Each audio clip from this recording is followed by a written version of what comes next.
ॐ कृष्णाय वासुदेवाय हरये परमात्मने प्रतः क्लेशनाशाय गोविन्दाय नमो नमः। राधे राधे प्रियजन, आज हम लोग भगवत गीता के प्रथम अध्याय के 36वें श्लोक का अध्ययन करने चल रहे हैं। जैसा कि हम लोग 35वें श्लोक तक पढ़ चुके हैं, जब भगवान श्री कृष्ण ने अर्जुन से युद्ध करने के लिए कहा तो अर्जुन भगवान कृष्ण से कहते हैं कि हे माधव, मुझे ऐसा राज्य या ऐसा नहीं चाहिए जो अपने ही प्रियजनों को मारकर प्राप्त हो।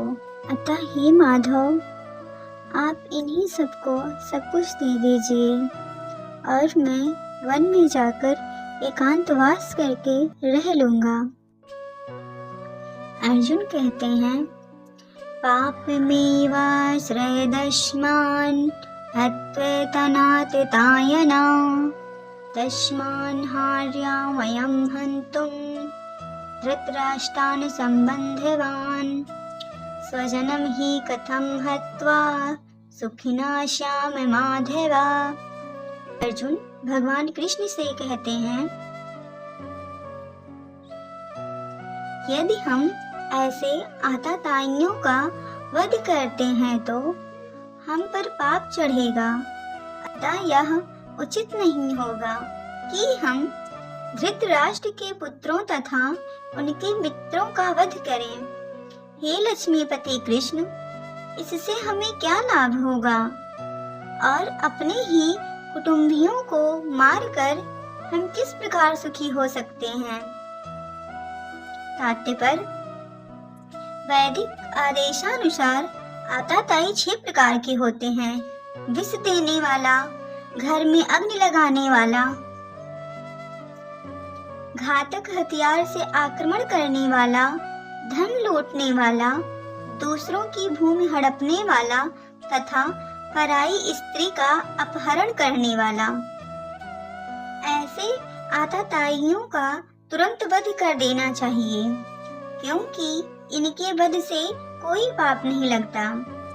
आताताइयों का इस तरह वध करना किसी सामान्य व्यक्ति को शोभा दे सकता है, किंतु अर्जुन कोई सामान्य व्यक्ति नहीं है, वह स्वभाव से साधु है। अतः वह उनके साथ साधुवत व्यवहार करना चाहता था, किंतु इस प्रकार का व्यवहार क्षत्रियों के लिए उपयुक्त नहीं है। यद्यपि राज्य के प्रशासन के लिए उत्तरदायी व्यक्ति को साधु प्रकृति का होना चाहिए, किंतु उसे कायर नहीं होना चाहिए। उदाहरणार्थ, भगवान राम इतने साधु थे कि आज भी लोग राम राज्य में रहना चाहते हैं, किंतु उन्होंने कभी कायरता प्रदर्शित नहीं की। रावण आताताई था, क्योंकि वह राम की पत्नी सीता का अपहरण करके ले गया था, किंतु राम ने उसे ऐसा पाठ पढ़ाया जो विश्व इतिहास में बेजोड़ है। अर्जुन के प्रसंग में विशिष्ट प्रकार के आताताइयों से भेंट होती है। ये है उसके निजी पितामह, आचार्य, मित्र, पुत्र, पौत्र इत्यादि। इसीलिए अर्जुन ने विचार किया कि उनके प्रति वह सामान्य आताताइयों जैसा कुट व्यवहार ना करे। इसके अतिरिक्त साधु पुरुषों को तो क्षमा करने की सलाह दी जाती है। साधु पुरुषों के लिए ऐसे आदेश किसी राजनीतिक आपातकाल से अधिक महत्व रखते हैं। इसीलिए अर्जुन ने विचार किया कि राजनीतिक कारणों से स्वजनों का वध करने की अपेक्षा धर्म तथा सदाचार की दृष्टि से उन्हें क्षमा कर देना श्रेयस्कर होगा। अतः क्षणिक शारीरिक सुख के लिए इस तरह वध करना लाभप्रद नहीं होगा। अंततः जब सारा राज्य तथा उससे प्राप्त सुख अस्थायी नहीं है, तो फिर अपने स्वजनों को मारकर वह अपने ही जीवन तथा शाश्वत मुक्ति को संकट में क्यों डाले? अर्जुन द्वारा कृष्ण को माधव अथवा लक्ष्मीपति के रूप में संबोधित करना भी सार्थक है। वह लक्ष्मीपति कृष्ण को यह बताना चाह रहा था कि उसे ऐसा काम करने के लिए प्रेरित ना करें जिससे अनिष्ट हो, किंतु भगवान कृष्ण कभी भी किसी का अनिष्ट नहीं चाहते, भक्तों का तो कदापि नहीं। आगे अर्जुन भगवान कृष्ण से कहते हैं, यद्यप्ते न पश्यान्त लोभोपहत चेतसः उलक्ष्य कृतं दोषं मित्रदोहे चापातकं कथं न अज्ञे अस्माभिः पापदस्मिन् निवर्तितुं कुलक्षय कृतिं दोषं प्रासय्याभि जनार्दनम्। अर्जुन भगवान कृष्ण से कहते हैं, हे जनार्दन, यद्यपि लोभ से अभिभूत चित्त वाले ये लोग अपने परिवार को मारने या अपने मित्रों से द्रोह करने में कोई दोष नहीं देखते, किंतु हम लोग जो परिवार के विनष्ट करने में अपराध देख सकते हैं, ऐसे पाप कर्मों में क्यों प्रवृत्त हूँ? आद्य पर क्षत्रिय से यह आशा नहीं की जाती कि वह अपने विपक्षी दल द्वारा युद्ध करने या जुआ खेलने का आमंत्रण दिए जाने पर मना करे। ऐसी अनिवार्यता में अर्जुन लड़ने से नाकार नहीं सकता, क्योंकि उसको दुर्योधन के दल ने ललकारा था।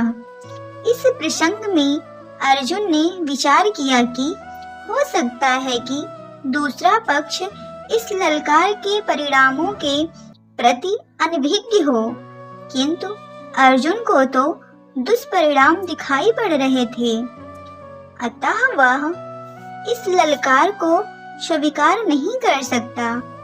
यद्यपि परिणाम अच्छा हो तो कर्तव्य वस्तुतः पालनीय है, किंतु यदि परिणाम विपरीत हो तो हम उसके लिए बाध्य नहीं होते। इन पक्ष विपक्षों पर विचार करके अर्जुन ने युद्ध न करने का निश्चय किया। आगे अर्जुन भगवान कृष्ण से कहते हैं, कुलक्षय ये प्राण संयन कुल धर्मा सनातना धर्मे नष्टे कुलं कृतशानम धर्मो अभिभवत्युतुम। अर्थात कुल का नाश होने पर सनातन कुल परंपरा नष्ट हो जाती है और इस तरह शेष कुल भी अधर्म में प्रवृत्त हो जाता है।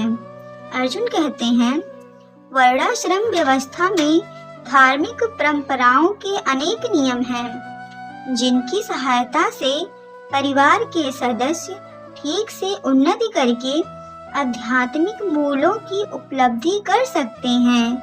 परिवार में जन्म से लेकर मृत्यु तक के सारे संस्कारों के लिए वयोवृद्ध लोग उत्तरदायी होते हैं, किंतु इन वयोवृद्ध की मृत्यु के पश्चात संस्कार संबंधी पारिवारिक परंपराएं रुक जाती हैं और परिवार के जो तरुण सदस्य बचे रहते हैं वे अधर्ममय व्यसनों में प्रवृत्त होने से मुक्ति लाभ से वंचित रह सकते हैं।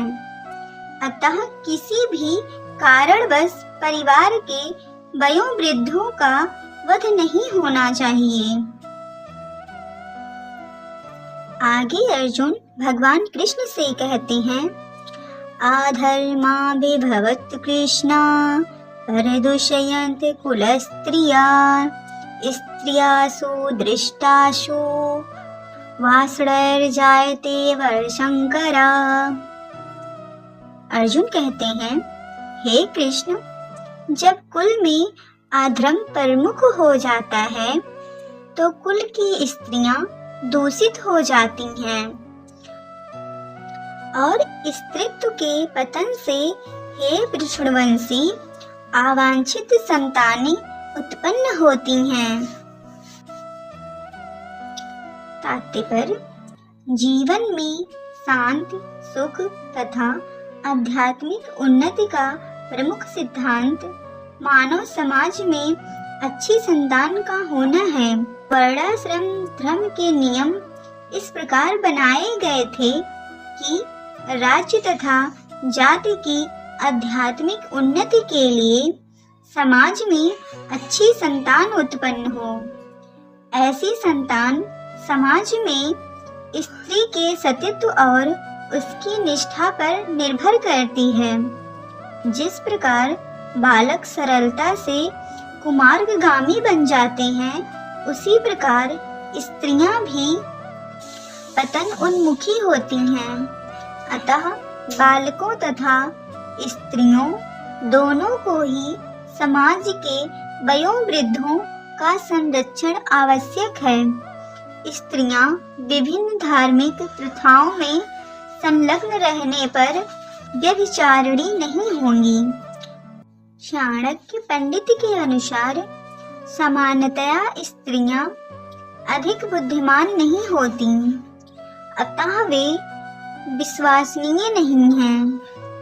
इसीलिए उन्हें विविध कुल परंपराओं में व्यस्त रहना चाहिए और इस तरह उनके सतीत्व तथा अनुरक्ति से ऐसी संतान जन्मेगी जो वर्णाश्रम धर्म में भाग लेने के योग्य होगी। ऐसा वर्णाश्रम धर्म के विनाश से यह स्वाभाविक है कि स्त्रियां स्वतंत्रता पूर्वक पुरुषों से मिल सकेंगी और व्यभिचार को प्राश्रय मिलेगा, जिससे अवांछित संतानें उत्पन्न होंगी। निठल्ले लोग भी समाज में व्यभिचार को प्रेरित करते हैं और इस तरह अवांछित बच्चों की बाढ़ आ जाती है, जिससे मानव जाति पर युद्ध और महामारी का संकट छा जाता है। आगे अर्जुन भगवान कृष्ण से कहते हैं, संकरो नरकाययो कुलज्ञान कुलस्य च पतन्ति पितरो हे सामा लुप्त पिंडो दत्तक्रिया। अर्थात अवांछित संतानों की वृद्धि से निश्चय ही परिवार के लिए तथा पारिवारिक परंपरा को विनष्ट करने वालों के लिए नारकीय जीवन उत्पन्न होता है। ऐसा पतित कुलों के पुरखे पितर लोग गिर जाते हैं, क्योंकि उन्हें जल तथा पिंड दान देने की क्रियाएं समाप्त हो जाती हैं। तात्पर्य, सकाम कर्म के विधि विधानों के अनुसार कुल के पितरों को समय समय पर जल तथा पिंडदान दिया जाना चाहिए। यह दान विष्णु पूजा द्वारा किया जाता है, क्योंकि विष्णु को अर्पित भोजन के उच्छिष्ट भाग प्रसाद के खाने से सारे पाप कर्मों से उद्धार हो जाता है और कभी कभी उनमें से कुछ को स्थूल शरीर प्राप्त न हो सकने के कारण उन्हें प्रेतों के रूप में सूक्ष्म शरीर धारण करने के लिए बाध्य होना पड़ता है। अतः जब वंशजों द्वारा पितरों को बचा प्रसाद अर्पित किया जाता है तो उनका प्रेत यौन या अन्य प्रकार के दुखमय जीवन से उद्धार होता है। पितरों को इस प्रकार की सहायता पहुंचाना कुल परंपरा है और जो लोग भक्ति का जीवन यापन नहीं करते उन्हें ये अनुष्ठान करने होते हैं। केवल भक्ति करने से मनुष्य सैकड़ों क्या हजारों पितरों को ऐसे संकटों से उबार सकता है। भागवत में कहा गया है, देवार्षि भूतरक्ता निर्णाम पित्राणम ना किंकरो नायमिरणी चा राजना सर्वात्मना यह शरणम शरणयम गतो मुकुंदम परहितकर्तम। जो पुरुष अन्य समस्त कर्तव्यों को त्याग कर मुक्ति के दाता मुकुंद के चरण कमलों की शरण ग्रहण करता है और इस पथ पर गंभीरता पूर्वक चलता है, वह देवताओं, मुनियों, सामान्य जीवों, स्वजनों, मनुष्यों या पितरों के प्रति अपने कर्तव्य या ऋण से मुक्त हो जाता है। श्री भगवान की सेवा करने से ऐसे दायित्व अपने आप पूरे हो जाते हैं। यहीं पे 41वां श्लोक समाप्त हुआ। राधे राधे।